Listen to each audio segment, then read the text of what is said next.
So we just received some reports a moment ago that James Clapper, the DNI, the Director of National Intelligence, who has served that role in President Obama's administration, announced in this open hearing, according to these reports, that he submitted his resignation last night. He said, "I have 64 days left in this office."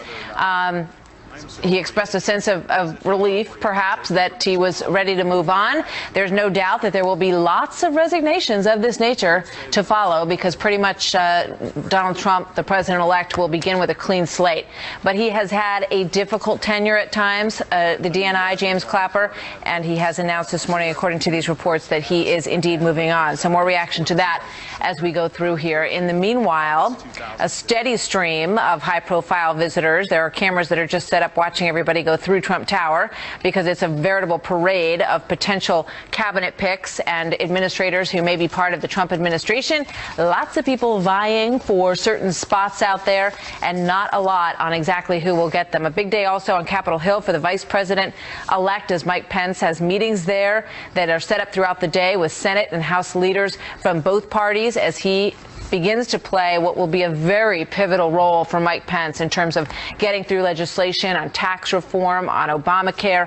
All of that is really at the top of the list from what we've heard from the Trump administration so far, or the transition team. So we welcome you now to Hour 2 of America's Newsroom. I'm Martha McCallum. And I'm Bill Hemmer. Good morning. The Trump team is screening candidates with an eye toward finding the right people to carry out the vision of Donald Trump. Senior advisor Kellyanne Conway with us last hour right here, describing how the effort is going, both here in New York and at the official transition offices in Washington, D.C., when she said this. Obviously a ton of work to do, but we're doing it methodically and very calmly.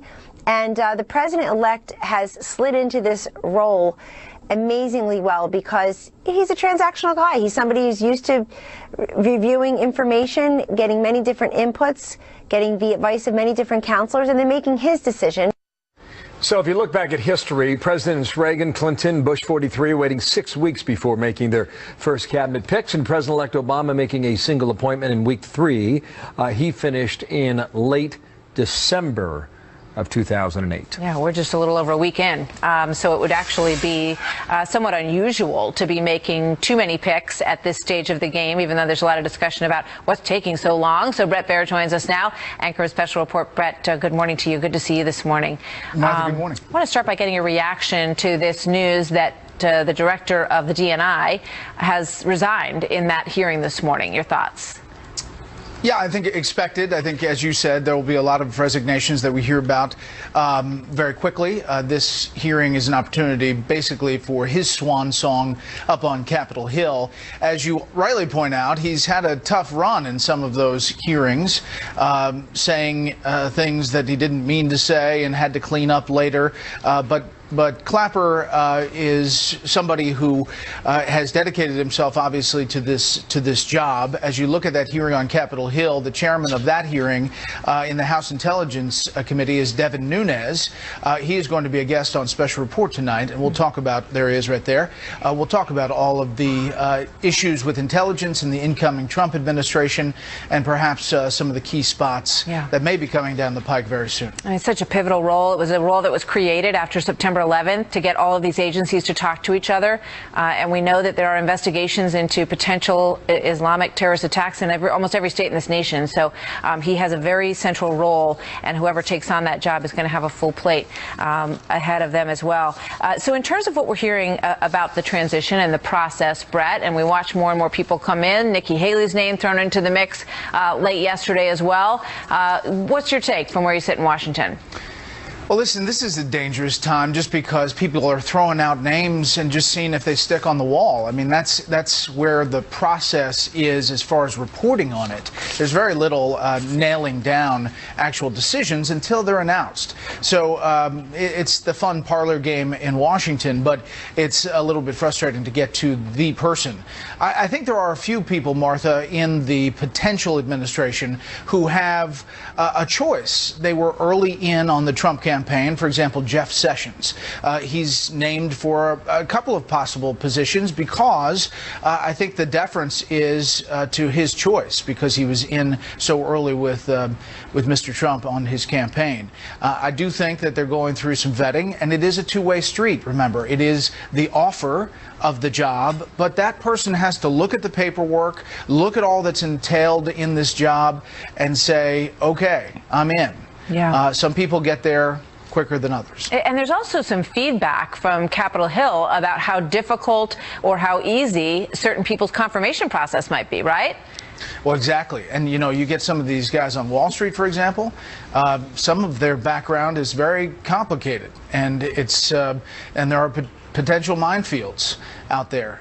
So, you know, one of the reasons a lot of people talk about that we don't have the best in government is because the process is pretty complex. That's for sure. To go through the paperwork and to go through the hearing to put your life out there in front of everybody. Yeah, we talked to John Sununu yesterday, and he said that his message, he said, you know, I'm not asked, but if I were asked, I would tell them to slow down. And when you look at that chart that we put up in the beginning of our introduction to you, Brett, you know, people do take their time. You look at Ronald Reagan, who made the decisions in week 6. We are barely in the second week of this process, but there's all this focus on, you know, oh, it's all chaotic, and Donald Trump, you know, comes from the outside, so he must not know what he's doing.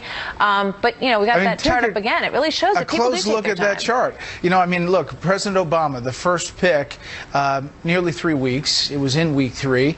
But then, as you rightly point out, Ronald Reagan, Jimmy Carter, it takes a long time. Bush 43 is a little different because he started late with the recount. Yeah. But his process really started right after the election, if you remember. Dick Cheney running that process, eventually becoming the person who ran a lot in that administration. But I think if you look at that chart and then you look at the headlines, there is a real disconnect. And 1 week and 1 day, as of yesterday, you could give them a little breathing space. Yeah, they're big decisions, and there's a good reason to take your time. Now that we've got all of America looking for their reading glasses to take a look at that chart. Brett, thank you so much. We'll see you later. All right. Have a good one. If it's 3 weeks, there's going to be a lot of elevator rides over there. A lot of elevator rides. So the Vice President-elect Mike Pence arriving last hour in Capitol Hill. We watched that about 30 minutes ago, laying the groundwork for what he hopes is a productive relationship with Congress. We might hear from him this hour, in fact. But first, here's Mike Emanuel. We hear from him first, live from the Russell Rotunda on the Hill. Mike, good morning. What's happening? Well, Bill, good morning to you. It's worth noting that Vice President-elect Mike Pence spent 12 years on Capitol Hill in the House of Representatives before becoming Indiana governor. So Pence does not need a map to get around the halls of Congress. He also doesn't need a whole lot of name tags after serving as the former chair of the House Republican Conference. The Vice President-elect has relationships here on the Hill dating back 16 years and is the obvious bridge from a new administration to getting things done in Congress. The Trump administration has big items on its early agenda, including an infrastructure package, rebuilding highways, bridges, and upgrading our airports, for example, tax reform, repealing and replacing Obamacare, and confirming a Supreme Court nominee. All will require close coordination between a new White House team and leaders here on Capitol Hill. Bill? What about dealing with Democrats? Mike, give us a lay of the land about what you're picking up on that. Well, the Vice President-elect certainly has relationships with them. He will sit down with them as well. Chuck Schumer will be the new minority leader in the new Congress, taking over after Harry Reid retires. He has relationships with President-elect Trump as both being New Yorkers. He is due to sit down with the Vice President-elect at 2:15 this afternoon. After serving in the House, Pence and Democratic leader Nancy Pelosi certainly know one another. Pence and Pelosi are expected to meet around 1:45 this afternoon. In one area we're hearing a lot of interest from Democrats is the President-elect's package on infrastructure. That may be an early area of common interest. Bill? You know, Mike, when this vote was delayed, for folks on the outside who don't follow day-by-day operations on the Hill, what does that suggest within the party itself?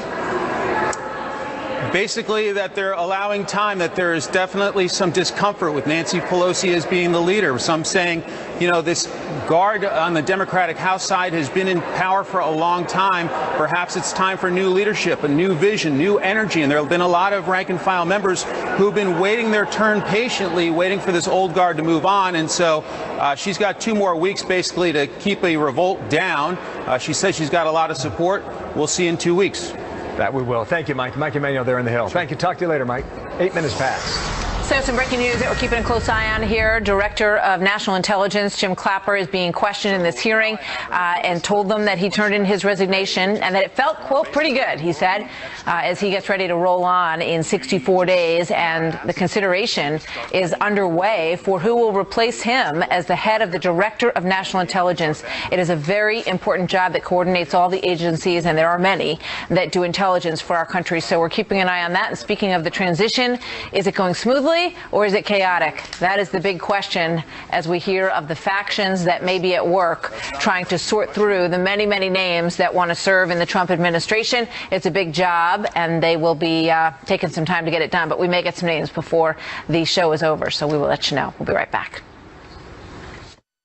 We are hearing from Europe, Eastern Europe. Police say they prevented dual terror attacks plotted by ISIS. Groups in 3 countries said to be coordinating attacks on specific targets, reportedly planning to strike on Saturday in Kosovo, while simultaneously attacking the Israeli national soccer team in neighboring Albania. Earlier this month, 19 people detained in Kosovo, 6 more in Albania and Macedonia. Kosovo police say they found explosive devices and weapons in some of the homes of the suspects. I think the coverage is slightly over the top. In fact, it's remarkably over the top. Historically, there's nothing unusual about not having made an announcement after 1 week and 1 day. Second, the Trump campaign has been described as in disarray since about January, and he won the election. Get ready for more of that. Dr. Charles Krauthammer calling media coverage of trouble inside the Trump transition team overblown. Reports now surfacing of infighting as Mr. Trump tries to decide on key positions for his cabinet. The New York Times this week catching our attention with the following headline, quote, firings and discord put Trump transition team in a state of disarray. Howard Kurtz is a Fox News media analyst and host of Media Buzz. Howard, good to have you with us today. I think a lot of that came from the Christie stuff. Right? The fact that, you know, he was pushed aside and a couple of his people were also pushed aside. And that's where you got a lot of that. Krauthammer was being restrained slightly over the top. It is just remarkably overblown, Martha, because all transitions are messy. There's jockeying for power. There's people who are not getting the jobs that they want. This one may be a little messier than usual because Donald Trump, not having been a politician, doesn't have a whole government in exile waiting to take over. But I think you really see... Which is probably part of the reason that people wanted him to take over. Right. And in January, nobody's going to care how long it took to name the cabinet. So but true. I do think there is an underlying tone here of negativity in a lot of news organizations that seem to almost be saying, well, we told you so. This guy wasn't really ready for prime time. Yeah, I mean, it's a complicated process because you do have people who've been loyal and you want to reward them, but you have to find the right person for each position. And that's the overriding importance that they have to grapple with here. Yeah, there's also sort of the age-old tactic of floating certain names, seeing what the reaction is. So suddenly we're hearing, oh, it's going to be Rudy for Secretary of State. No, it's going to be John Bolton, somebody else. But that also gives the press targets to shoot at. And so, you know, we see a lot of stories about, well, this guy... Everybody's going to have something to write about, right? So, I mean, that's part of what's going on. The big story right now. Yeah. You know, I do want to talk to you about this issue of the presidential press pool, because we saw the moment the other night when Donald Trump decided to go out for dinner, like he, I'm sure, has always done with his family. They hopped in their cars and went around, but they had already put a lid on the press for the evening. So explain to those who might not have had that sink in, what's going on here? Well, first of all, Martha, there's a collective press freak out over the fact that Donald Trump took his wife to the 21 Club. And I think most people would say, well, he doesn't need nosy reporters trailing him. But there actually is an important principle here, and that is the reason there is what's called a protective pool for the future leader of the free world and for actual presidents once they're sworn in is a body wash, that something might happen, something unfortunate might happen. We saw that with Ronald Reagan in 1981. We saw that on 9/11 with George Bush. You want to have the press there, not to intrude, but all new presidents have a trouble adjusting to this loss of privacy. Barack Obama, by the way, slipped his protective pool in Hawaii 8 years ago. There wasn't a big calamity about that. I mean, you can see why they want to do it. They want a moment of just feeling normal and feeling like a regular person, which I think everybody can relate to. But this is the side from the National Press Club. We call on you to commit, this is to President-elect Donald Trump, a protective press pool from now until the final day of your presidency. We respectfully ask you to instill a spirit of openness and transparency in your administration in many ways, but first and foremost via the press pool. A great America depends upon having sunlight on its leaders. We expect the traditions of the White House press coverage to be upheld, whether in Washington or elsewhere. I'm thinking it's going to be an interesting correspondence dinner already. What do you think, Howie? Well, given the contentious relationship, look, President-elect Trump should commit to a protective press pool. You believe he will? I believe he will. His staff is sending signals that we just have to kind of get it together. And so the notion that he's not going to and he's going to shut the press out, I mean, if he does all that, I'll be on the show to criticize him. But I think, we shouldn't go crazy over one dinner at the 21 Club. Yeah, I think they've sent signals that they intend to do just that. And you can understand the press corps pressing their opinion on it as well and wanting to make sure that happens. Worst job is being a pool reporter now and sitting around Trump Tower for hours and hours. There's somebody going into the elevator. You don't get anything out of them. Crazy, right? Oh, my gosh. All right, Howie, we'll be watching it all with you with great interest. Always great to have you here. Thanks, Thank you so much. Now, from New York down to Washington, Mike Pence is there today. He's in meetings right now. We may hear from him this hour. Meeting with leaders on both parties, first Republicans, then Democrats. So trying to lay the groundwork for cooperation from day one between the White House and Congress. Those first 100 days are so critical. We'll see what Mike Pence has to say a bit later today. Also, firefighters all around the country heading to the southeast to fight these fires. 7 different states now affected, and residents there are hoping for a break. It's all in the Lord's hands now. The rain will come when it comes. The real rain. The real rain. Breaking news right now. The Director of National Intelligence, the DNI, announced his resignation moments ago. That is James Clapper. He will be leaving his position. In fact, right now, Clapper is testifying before this House Intelligence Committee. It's underway right now. Leland Vitter's tracking all the movement down now from D.C. Leland, what are you picking up? Good morning.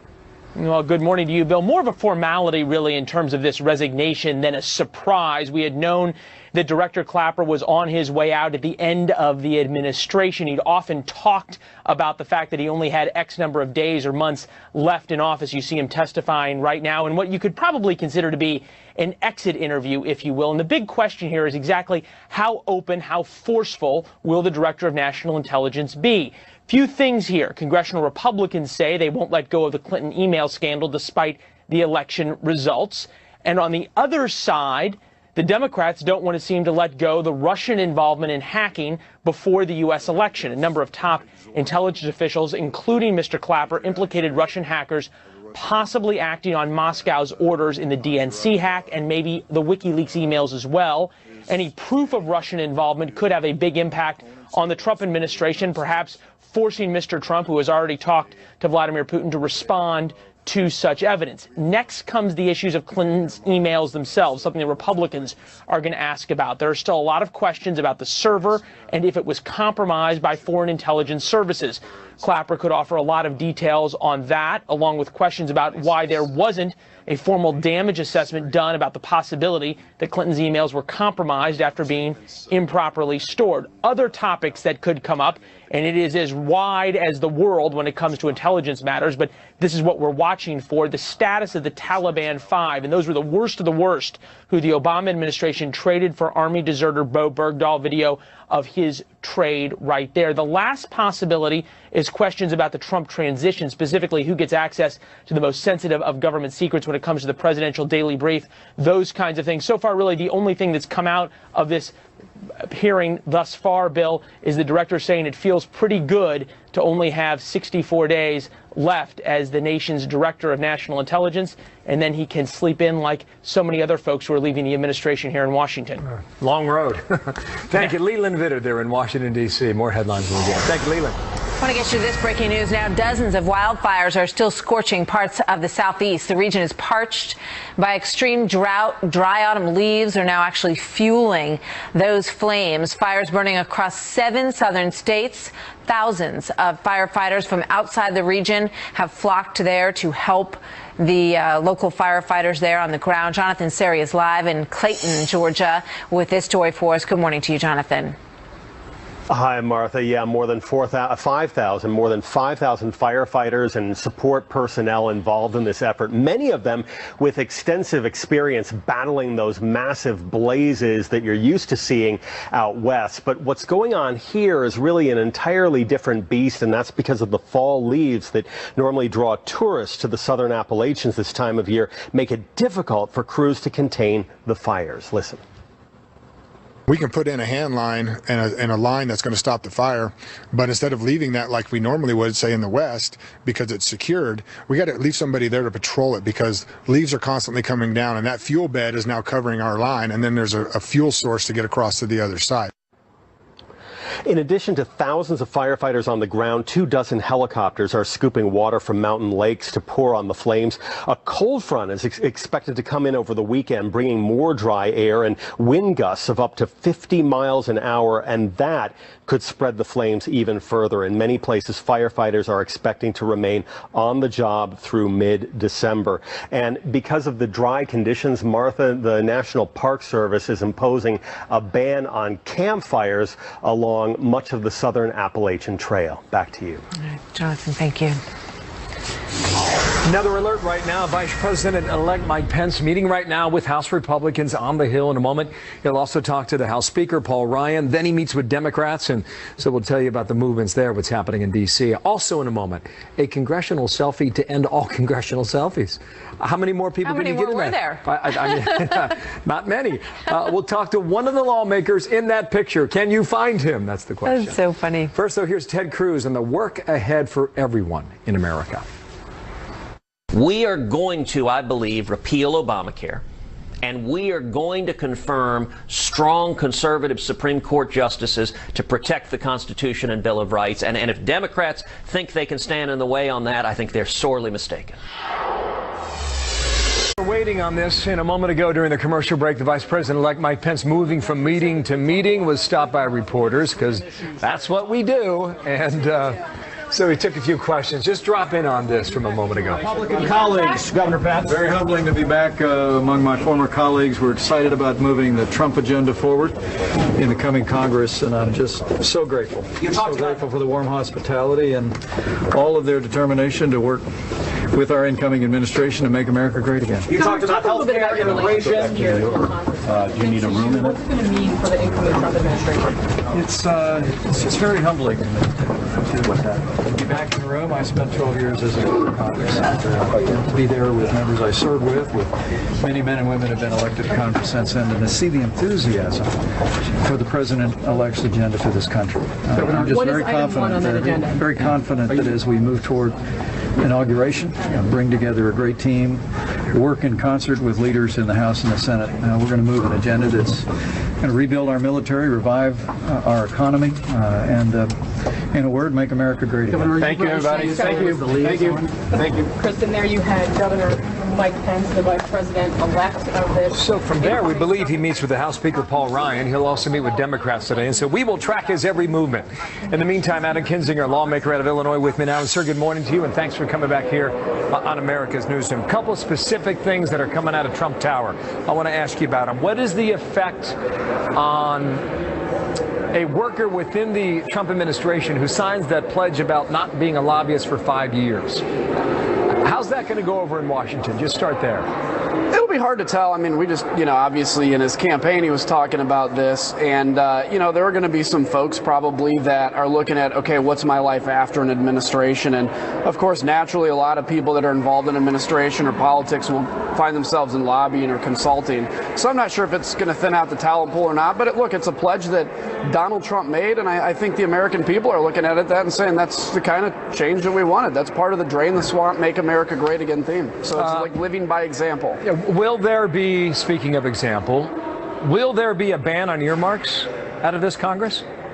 Well, yeah, I mean, there is now. We had a really good discussion yesterday as a conference. Part of the problem is, you know, earmarks used to be extremely abused. They would go to private companies, private organizations, and it would spend way over the amount that was allocated by Congress. But what actually happened is when you go to a full ban, you actually give the power of where that money is spent to faceless bureaucrats in Washington, D.C. So what we came to an agreement on is part of clawing back Congress's power out here, you know, for the American people. We have to discuss how to get back to where we can actually direct spending without abusing it in the full light of day and without adding a single penny to what would have been spent already. But this will be a conversation that we're committed to having in the light of the day in front of the American people. A broad picture now. Ted Cruz 2 hours ago on Fox and Friends said the following. I think on the Republican side, we need to demonstrate resolve. We need to demonstrate the seriousness to deliver on these promises. I can tell you this. We are going to, I believe, repeal Obamacare.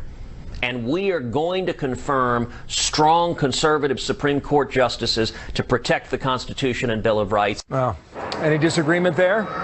No disagreement whatsoever. We, in fact, when Vice President-elect Pence was talking to us today, when we were meeting before he came in, talking about the way forward, we have a very robust first 200-day plan. We've got a way to get repeal of Obamacare through and some other really big things, including making taxes freer and fairer and flatter for everybody, and really reviving this economy like President-elect Trump promised. So, and we've got ways to do it. Even with the 60-vote threshold in the Senate, we've got ways to work this. So I'm actually really excited. The team's united, and I think the American people are hopefully going to get what they voted for, which is real change. We just saw a picture come across the Twitter feed, and there's a lot of people in this selfie. You apparently were one of them? Yeah, I'm somewhere in there. I guess they used a... By the way, I hate selfie sticks, but they used a selfie stick to take it, so I begrudgingly accepted. But I think I'm in the way back. The Vice President-elect, Mike Pence, used a selfie stick. I don't know if he used it. I couldn't see with the throngs of crowds in front of me. Somebody used it, but he was in a picture with a selfie stick, and I used to protest that, but I'll take it on this time. Thank you for your time today. No, it's a big day for your family. Your grandmother turns 95. Yes, wow. Happy birthday, Grandma. Happy 95th birthday. A life well lived. Thank you, sir. You bet. Good stuff. All right, let's go back there because that's where a lot of the action is today, and our senior Capitol Hill producer, Chad Pergram, is standing by with more. Chad, over to you. So just a couple of moments ago, Vice President-elect Pence came to Capitol Hill. He walked right in this door behind me. He met with House Republicans for about 45 minutes. You have to remember that it wasn't that long ago that Mike Pence was the type of person who led that meeting. He was the chairman of the House Republican Conference. He led these meetings, brought similar figures to Capitol Hill for those. And so this was a bit of a homecoming. He was reacted that he was happy to be back here on Capitol Hill. And remember, there were a lot of Republicans in Congress who were skeptical about the Donald Trump ticket. One of the reasons they were willing to get on board was because they trust Mike Pence. I'm told a lot of the conversation focused on faith-related issues. They talked about a religious provision in a defense bill. They also thanked him for his pro-life stance. Pence said he was only going to take about 4 or 5 questions here, but he talked for 45 minutes. He is going to meet later in the day with the House Speaker, Paul Ryan. He also has a couple of Democratic meetings. He's going to go meet with Nancy Pelosi, the minority leader, and then go over to the Senate side and meet with Chuck Schumer. Going back to the meeting here, he stopped just by the cameras a couple of moments ago here, and here's a couple of things he said. He said, "We are confident. We are working in concert with members of Congress here on Capitol Hill." He says, "We're going to rebuild our military, and in a word, make America great again." All right, Chad, thank you very much. Interesting to watch all of this unfold. You saw Mike Pence's daughter, Kelly, there with him. It's just an extraordinary moment for them as they return, as he is about to become vice president. Big agenda, but they've got to get the Democrats on board, at least to some extent, to get some of this through without a filibuster. So that's the work that he's got cut out for him. It appears, right now, just looking at some of the headlines coming out of Capitol Hill, that Republicans in Congress could get a 3-month extension, perhaps, on some sort of budget deal that pushes it back maybe to March. That would give the incoming team 60 days, maybe 80 days to perhaps outline its own economic agenda. So just be on the lookout for that today. May happen. So a U.S. city approving a lesson plan, calling the next president a racist. We'll tell you what that's all about and where that's happening in a moment. And students across the country still protesting the election, what these activists are hoping to achieve. I'm here at this protest because there's been a lot of groups that have been hurt by some of the rhetoric of Donald Trump, and since now he's elected into the presidency, a lot of us are standing up and saying, he has to be held accountable for the words that he has said. So here's another breaking story. I want to take you overseas in Berlin. President Obama now on the second leg of his final overseas trip as president. Meeting today with German Chancellor Angela Merkel and expected to hold a press conference. You're going to see that in about 20 minutes from now. He arrives in Germany after his visit in Greece, where he strongly defended globalization and warned of threats to modern democracy. Those comments got some attention. Kevin Corke live in Berlin now. The sixth time the president has been in Germany. And what's behind the final stop there in Europe? Kevin? Well, I got to tell you, Bill, listen, it's all about optics, right? The president wants to be the very embodiment of the notion that the relationship that is just so special and long-standing between the U.S. and Germany and U.S. and Europe in general will not change under a Trump presidency. And that's crucial. But I also, in particular, want to point your attention to the special relationship between the U.S. and Germany. Keep in mind, Angela Merkel, the chancellor here, has a very close relationship with the president. She has been, without doubt, his closest confidant. They have worked through so many different things here together. I mean, I could go down the list. They've had major economic and trade crises. They've battled the scourge of terrorism. They've also attempted to navigate the very thorny issues in the Middle East, including the massive refugee migration, which has been a huge game changer, not just on the continent, but in particular here in Germany. And so what the president is hoping to do is not just reassure Angela Merkel, but all the leaders in Europe. Keep in mind, on Friday, he'll be meeting with the other Eurozone leaders. And the message is simple, Bill. He wants to make sure they know that despite the change in leadership back home, he's doing all he can to not only make sure that Europe is in a very strong position moving forward, but the same applies for the U.S. Here's his press secretary, Josh Earnest, on that. President Obama certainly dedicated a significant portion of his presidency to making sure that that relationship was deepened, that that relationship was strengthened in a way that had enormous and significant national security and economic benefits for the American people. And there certainly is a tradition of presidents in both parties choosing to pursue that, but ultimately President-elect Trump will have to determine what sort of path he wants to chart from here. So you see what Josh is really getting at there, Bill, and that is the president feels like he has a very strong relationship. He's counting on their candor in particular as he tries to lay the foundation for the Trump administration, which will be on the job before you know it. Bill? We're watching. Thank you. Kevin Corke live there in Berlin. More coming up on that top of the hour. Protests erupting across the country following Donald Trump's victory. Many demonstrations taking place on college campuses, including this one that was at Rutgers University in New Jersey. But it's not just students who are participating in all of this. A number of leaders of sanctuary cities say that they will ignore any deportation order, many of them saying that they will not work with the feds to deport undocumented immigrants. Leslie Marshall is syndicated radio talk show host and a Fox News contributor. Steve Hilton is founder and CEO of Crowd Pack and a former strategy director for UK Prime Minister David Cameron. Welcome to both of you. I think one of the big issues here is, good morning, is understanding what the actual policy will be. Because the administration so far that's coming into leadership here has said that what they're first going to do is lock down the border, and then comes finding people who are criminals, who have committed crimes in this country or have been kicked out and come back, as we saw in the Kate Steinle case, and make sure that they're gone before any sort of removal of other people would happen. Is that your understanding, Steve? I think that's exactly right. I think that the focus of the policy is on exactly what was set out in the campaign and seems perfectly reasonable.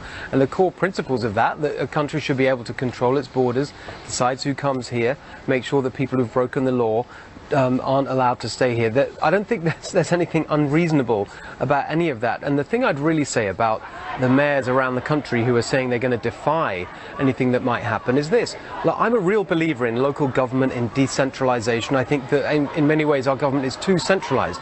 But there are certain policies that just have to be carried out at a national level. And immigration is one of them. You just can't have a patchwork of different immigration policies around the country. It doesn't make sense. I just want to play this exchange with Tucker Carlson last night. He spoke with one of the Rutgers students on his show, and here's what happened. Watch.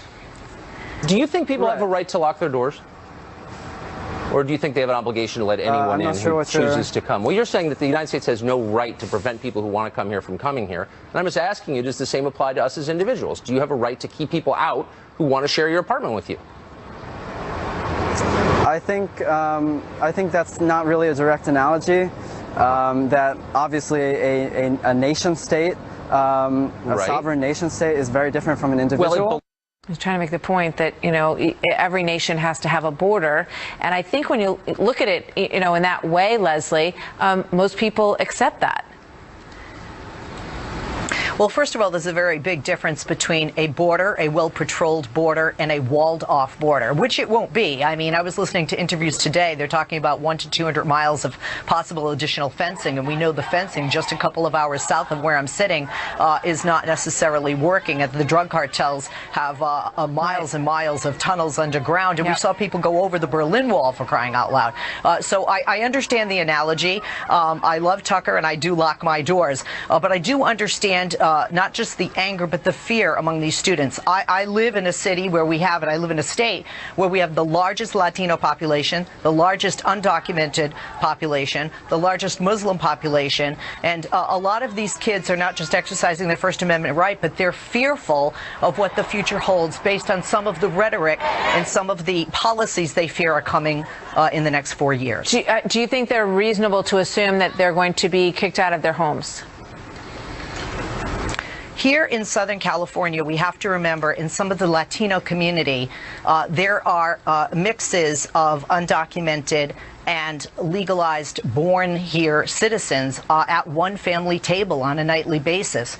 So there are some kids in school that fear that daddy will be deported even though mommy's a citizen and they were born here, that their grandparents will be deported, that their families will be torn apart. They're also concerned about the racism. We've seen a lot of hateful attacks, unfortunately, since the election. But I think a lot of people are waiting. But there needs to be a focus on exactly, you know, what the laws are in the country that exist. And there's so many people who come here, immigrants, first-generation immigrants who come here legally, who, you know, sort of spend money they don't have to, you know, get through the process, who leave and come back, you know, according to the rules. And so why would it be that they have to be subject to a different set of rules than people who run across the border, Steve? I don't think they should. And I think that the other point we've got to bear in mind here is that because of what I consider to be the essential reasonableness of the actual policies, what you're seeing in the response, which I agree with Leslie, it is very sincerely felt. I don't think we should dismiss it as being insincere. But the trouble is, it's not a response to the actual policies. It's actually a response to the propaganda that was created during the campaign, where those on the left built up Trump to be such a cartoonish monster that people now believe these things, which don't really bear any relation to the policy proposals he was making in the campaign or is making now. Yeah, I mean, I think the actions will speak the loudest, and it is incumbent upon the new administration to follow through with the policy that they put down and see it through. But I think that everybody, you know, sort of needs to take a deep breath and see how that plays out. Thank you very much, both of you, for being here today. Good to see you. Guess what we've got? We now have a camera inside the lobby, the Trump Tower. So, folks, this is what you're going to see very soon for the next, what would you think? 2 weeks? It's a couple weeks, 4 weeks, right? The comings and goings. The comings and goings, and there's a big list of them today, including the Japanese Prime Minister. You think we should run over there and just run in front of the cameras, just demonstrate how it works for people? I don't think they'd let us in. So Mr. Trump has a series of meetings yet again today, much like yesterday, and so we're gonna see this flow go in and out for some time now. And Kellyanne Conway led our show earlier today, and we were asking about the transition process and some of the reporting that suggests it's a Game of Thrones inside there, or that it's a knife fight, and she apprentice-like, perhaps. She wanted to assure everybody that the transition process and the schedule is on track. That was her message. Yeah. She was talking about the fact that, you know, you have to take your time, that other presidents have taken their time. Most of them have not really done any of these decisions until at least a couple of weeks in. So Donald Trump has already made 2 of those big decisions. And it looks like they are getting close on some of these others as they watch people come in and out. Rudy Giuliani was one of those who came in earlier this morning. We saw Sean Spicer, who we've talked to as a communications director of the RNC, also coming in and out. So it's pretty fascinating, actually, to have a camera to watch the ongoing ongoing process. Yeah, and there is news, too. The landing teams that they mentioned last night that will interact with the federal government, the federal agencies, I should say, in Washington. That includes State Department, Justice Department, Defense Department. So that's the approach the Trump team is now taking, and this process has been launched. So. Can you imagine the excitement at these agencies? The landing team is here. Ooh, it's going to be very interesting during the swamp underway. We'll see. We'll be right back. So from the city of San Francisco, it's approved a school lesson plan branding our next president a sexist and racist. The city's Republican Party understandably outraged at that, and William Lajeunesse follows up. He's live in L.A. In California. William, what's happening? Well, Bill, we all know that teachers can have a very positive influence on students. Well, I want you to meet one who is shaping minds in San Francisco, where the teachers union